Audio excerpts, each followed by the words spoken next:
Let's play some blue Kayn. We're up against Olaf jungle. Wait, I thought it was gonna be Rumble jungle. Wow, Olaf jungle. I've not seen an Olaf jungle in a minute. Okay. It's not. It's not. Bro, that guy just got double flipped. That synergy was actually insanely funny. In my elo, like Master, Grandmaster, Challenger. Well, right now I'm playing on my Challenger account. He's had like a 44 to 47% win rate. Right now he's at like a 43 in Challenger for North America. And yeah, it's a little bit sad, but I mean, it happens, bro. Sometimes your champ sucks, but that's usually why they give buffs. It looks like Mr. Olaf is actually starting blue there, so he's probably gonna look to path bot here as well. Here's the Vlad one for the leash.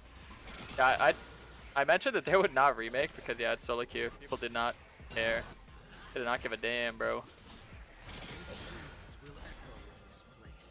Alright. Nice, perfect. Yeah, that E from Raptor to your Wolves is actually really hard to consistently get down. If you click from the Goblet of Fire to right here, usually, you have to do it behind the turret, not on it. Do that, then usually you're able to make it. A little hard, but sometimes it's pretty easy. Usually I'm able to do it like right 10 times in a row, then I'll mess it up 2 times, then I'll get it right 10 times in a row again, and then I'll just cycle forever and ever. I'd say mid is kind of a no-go when it comes to ganks, but not sure about bot here. 100% I want a gank bot.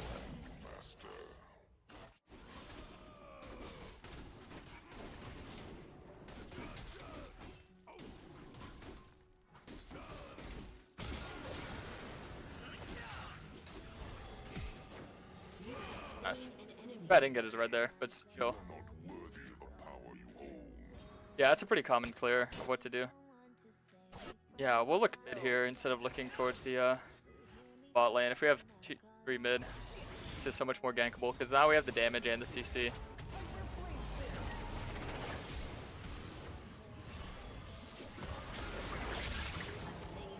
Clean as can be, baby. 3 out of 5 in Genius Hunter stacks too, so my tier is gonna get stacked super fast. Looks like Vlad's about to get a solo bolo. Oh, so he's got the kill trade though. Alright. Olaf will probably go for that. So he's gonna go to his top side. I'll probably look to get my Raptors. I hope anyone that like actually plays jungle watches this game because I find it. I want someone else to find how comical it was that Kayn level 3 was able to solo kill Olaf. I messed up this. Like I didn't get the camp. But I just find that like extremely funny. It's just so unheard of. I don't think I've ever done that in my life. Also able to just stay on top of him with my E. Oh wait, I didn't have to use my flash. I'm gonna give top scuttle, but I do want to defend my Raptors. Slight chance that he could be there, and if I don't want to lose my flash, I have to walk around. Yeah. If he was just like camping my camp, I Q this way, then I have to use my flash to get out. Waste my sum for free. Like for no reason. I'm down, but a bit hard to set that up. I just feel like we don't have the damage right now. Good to apply pressure in that lane though. I'm just gonna clear my top side and play for bot again. Gonna be proactive, but you don't want to be overly proactive whenever you're playing Kayn, because you're kind of limited to get your form. Go passive, you know. Yeah, his ability to just like consistently look aggressive is exactly what you want as a Kayn. Keep my eyes on this bot lane. Pretty much any chance I can, I'm gonna go for them. I might just head straight down. A lot of the time, it's actually better to just invest your time towards ganks rather than invest your time towards farming. There's Olaf. You can look for the kill on him right here. 3, 4.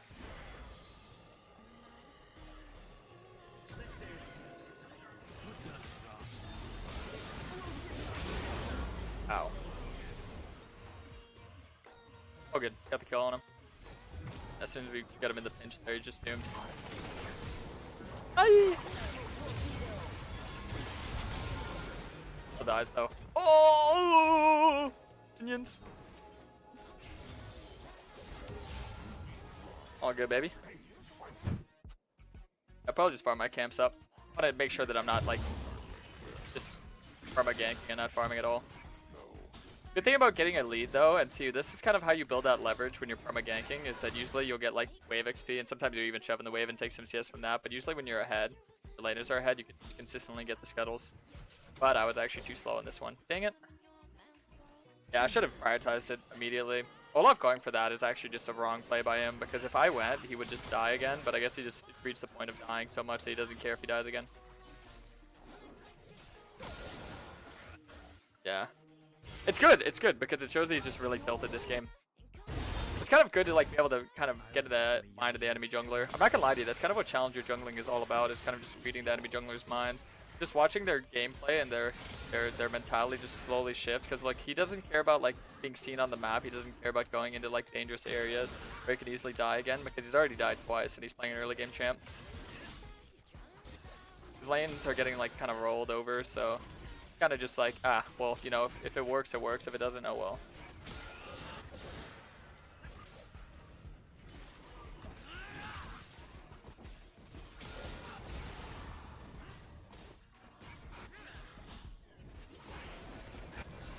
By the way, this was Karasmai, who would unironically win this game. Oh, Card Man. Thanks for 3 months. Welcome back.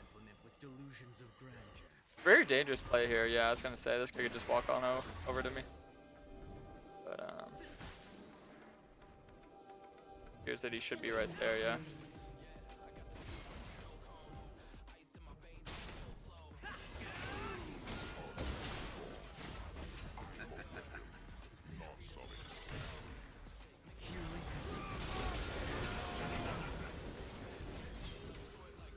I got my form at least. Even though it's the wrong one, I just gotta wait down the timer. Go for the dragon. Ah, damn, I thought I could just kill him there. Sadly not, sadly not. That's pretty bad. That helps him catch up in the game. He's actually a level higher than me now. Yeah, jungle XP is just horrendous at the moment. Just horrendous. I literally saw like a screenshot from Tarzan where he was up against a jungle who was like 1 and 2 and they had like 30 CS, and he was like 70 CS and had like 7 kills, and he was the same level as them. They were both level 7. Man, that was just crazy to see.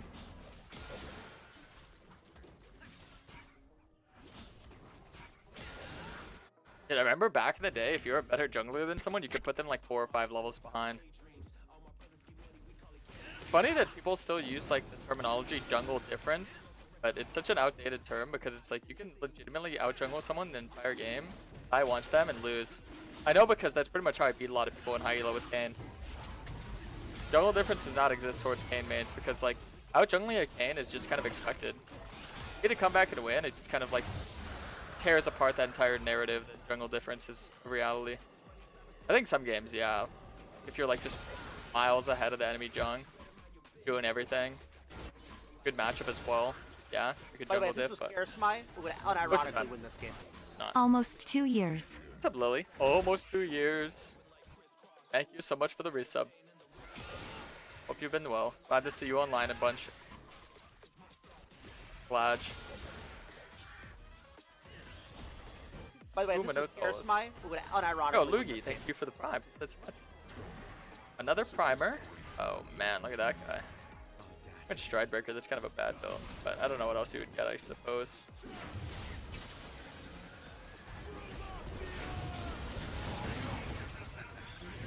Wow, that guy just got destroyed. Yeah, when I get my form, it's gonna be a lot harder for him to play the game. All I will say, that's all I will say. I don't want to scout for the Vlad there, he's right there. He's right there.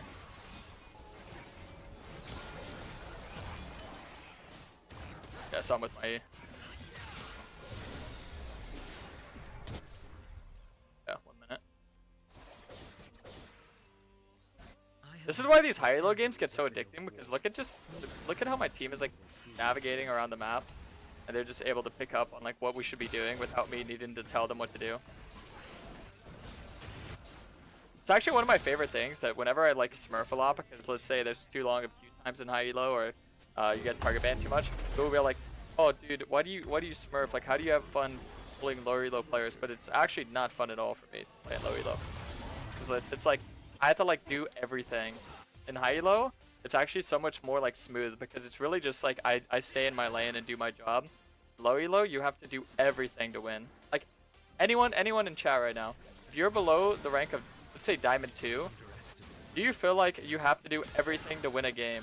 Do you feel like you can ever rely on your team? Type 1 if you feel like you can rely on your team. Type 2 if you just can never rely on them and you have to like solo carry every game. But I'm telling you, it's like low elo is not that fun for League.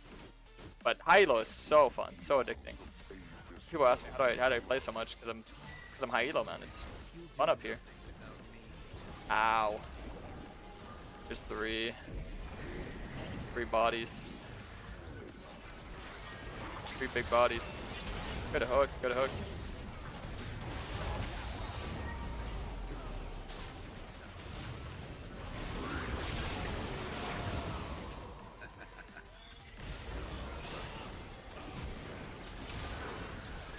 Yeah, flash out of there. We flung him out of it accidentally. Badge.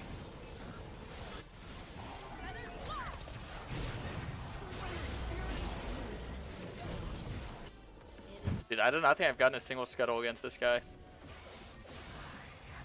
But I mean, it's kind of counterintuitive with what Olaf's playstyle is. Olaf isn't really a champ that goes like tit for tat with champs. He's a champ that like perma-ganks. Kind of ironic because I'm the one who's been perma-ganking, he's the one who's been like perma-farming. But, no, there really is no but. I just kind of find it funny. Sometimes the way people play jungle makes it pretty easy, Because like I said, I don't have to put in like that much effort. Get my teams ahead, and then they just kind of like, you could just play through the lanes. That's what it's called whenever you're like at a disadvantage. So like being able to like look at your weapons and just be like, okay, we could utilize this, we can utilize that. Like we have the Pike for the setup for picked. We have the Singe for the setup in the side lane. We have the Casta and perma scaling that we could always just play off of. Very well sustained. Got a pretty high damage AD carry. You could just free auto if I create space. And low elo, it's like you gotta do everything. You gotta do the damage. You gotta do the you know. You gotta be everything. And still my red. Oh, red. Nice. Yeah, I figured I could find an Olaf. Go Olaf hunting. Olaf. Usually if we can get this crash into the turret. If Vel'Koz tries to catch it, I might try and dive her. Or dive it. Big eyeball.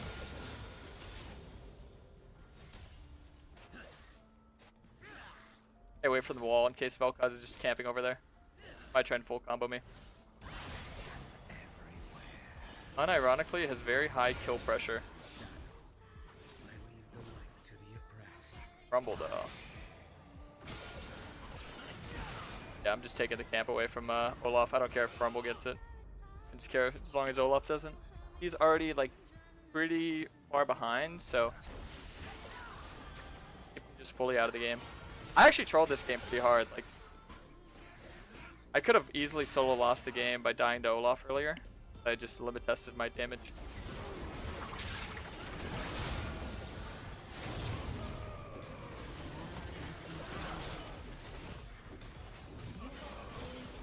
Thank goodness I was there. Almost didn't again. That time I didn't limit test my damage. I knew that we'd have enough damage because there was 2 of us. No reset, 2k gold, no point in fighting. I do have my ult, but if it's like free fight, I'll fight it, but it's not a free fight. Because a free fight would pretty much insinuate that we have the advantage, and the only way for us to have an advantage when you don't have a reset is for you to have numbers, not have numbers there, so. I mean, Olaf has a shield, Rumble has a shield, even Varus will have a shield here, so I'll do this and that. I'm gonna go in dead anyway, might as well get a control word on top. A lot of people either don't know when to buy control words or overbuy control words. Let me give you a little rule of thumb. Typically, the way that you want to hold the control words is you want to have one in the map, one in your inventory. Since I don't have one in the map, I'm going to place one, and now I'm going to get one in my inventory. I'm going to hold on to it, put it bot side, and then you always want to like save an extra one just in case. Got put one right here. They don't know I'm here. Get full confirmation.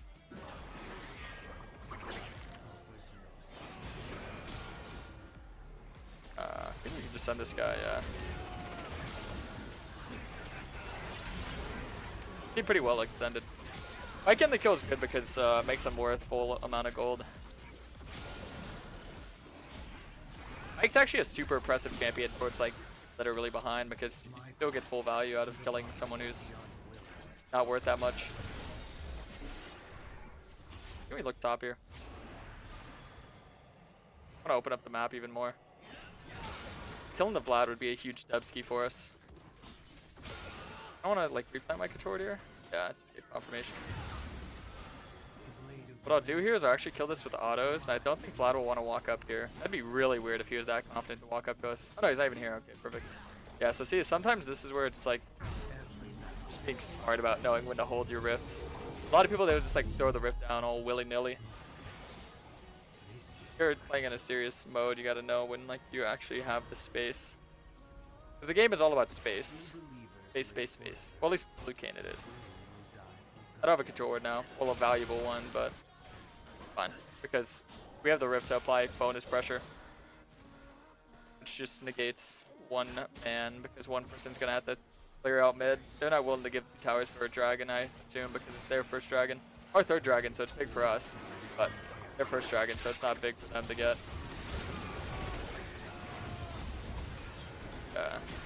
Gonna ulti, stay inside of him. Not to use my flash there. No real big damage coming after me. Earned a lot of CDs here though. I'm thinking this is like the best time to get ripped because they want to reset here before the div. I'm lagging a little bit. So now their reset is just completely stopped. Or they're just gonna give. Look how low they are. So now for the dragon, we just have a free fight, and we got the double crash. So they don't have enough HP to actually fend us off. Kind of like playing chess right here.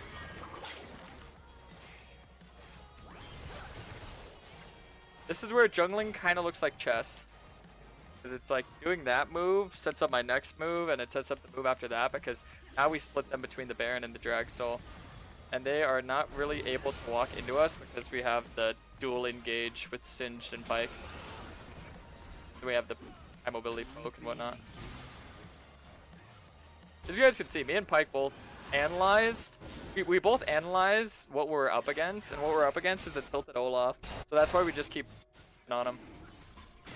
Vel'Koz is also a KDA player, like they're not willing to die and give up their 150 G shutdown, which is practically nothing. So they're not going to be able to get their damage off. So all that gold and value that they have on their support isn't really that valuable, because if you look at their damage after, it's going to be quite low for someone who's that fed that early on. Especially with Vel'Koz, who's just a naturally super high damage support. But now, yeah, we could get into a nice split. The pick comp like ours is pretty much unlosable.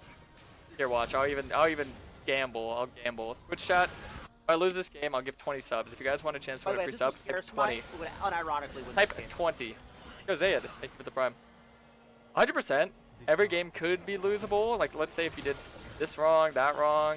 Let's say, you know, someone pokes their router with a fork and their internet goes down or something, you know? Yeah, we could lose, but it's like, on paper, we would never lose this game. We have the pick comp, and they have to walk into us for the Baron Dragon split. All because the Rift play. So the Rift play, top play, that then led to the Rift play, and then the Rift play, you know, which led to the tower, which led to the dragon, which led to where we're at now, which is a pretty cool spot. Like I said, just knowing how to like work with your weapons. So we got the Kassadin, big boy up there, matching the Vlad perma, so kind of just brick walls, or it's not brick walls, stone walls. The Vlad impact. Also, while being much stronger in the side lane. And I can just shadow the side lane, so anytime they're really feeling themselves and feeling overly ambitious, I could just put them in their place. Yeah, too much mobility for me. Vel'Koz is never going to die because, like I said, they're just going to play safe. And the thing is, we don't need to kill them, because if they're not doing anything, then what's the threat? I would only need to kill a threat if they were threatening me, you know? Not. No, bait. Bait, we have so much more vision, so much more control here. They're like in this tight corridor, I feel like. They weren't. I could maybe just like flash in if we really wanted. Okay, no, I got her flash, that's perfect. 27 on the Vel'Koz. Yeah. I mean, once you see that extension like that, it's pretty GG. Oh, nice. Good, good, good.